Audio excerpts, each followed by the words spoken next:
हमारे चिरंजीवी गारू ने भारतीय फिल्मों के वर्ल्ड मार्केट, उनके पोटेंशियल के बारे में विस्तार से बताया और मैं मानता हूं ये पहलू अपने आप में बहुत महत्वपूर्ण है।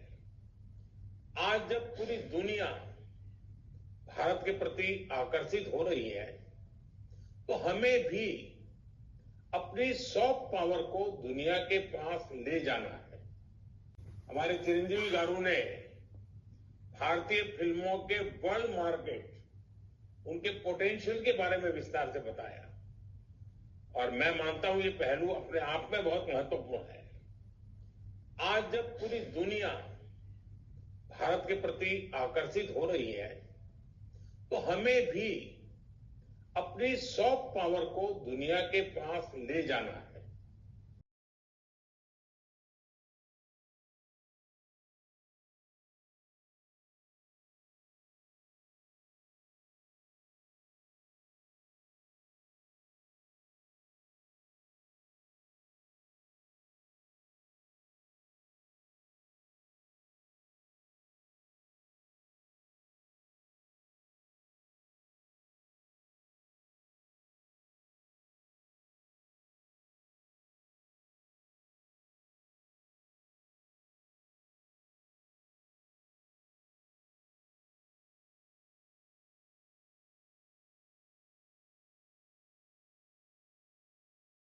పద్మవిభూషణ్ అవార్డు వచ్చిందని తెలిసిన క్షణం నిజంగా ఏం మాట్లాడాలో ఎలా రియాక్ట్ అవ్వాలో తెలియని పరిస్థితి. మన దేశంలో రెండవ అత్యున్నత పౌర పురస్కారం పద్మవిభూషణ్ లభించినందుకు నాకు నిజంగా చాలా సంతోషంగా ఉంది.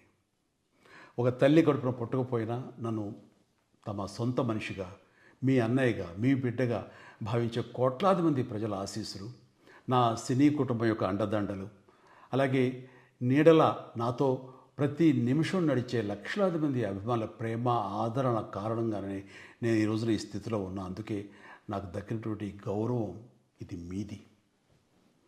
మీరు నాపై చూపిస్తున్న ప్రేమ, ఆప్యాయతలకు నేను ఏమి రుణం తీర్చుకోగలను?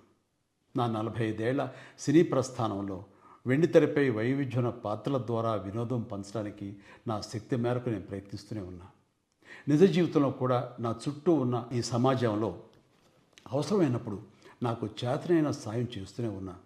కానీ మీరు నాపై చూపిస్తున్న కొండంత అభిమానానికి నేను ప్రతిగా ఇస్తున్నది గోరంతే. ఈ నిజం నాకు ప్రతి క్షణం గుర్తుకొస్తూనే ఉంటుంది, నన్ను బాధ్యతగా ముందుకు నడిపిస్తుంటుంది. నన్ను ఈ ప్రతిష్టాత్మకమైనటువంటి పద్మవిభూషణ్ అవార్డుకి ఎంపిక చేసిన భారత ప్రభుత్వానికి, గౌరవ ప్రధాని శ్రీ నరేంద్ర మోడీ గారికి నా హృదయపూర్వక కృతజ్ఞతలు. జై హింద్.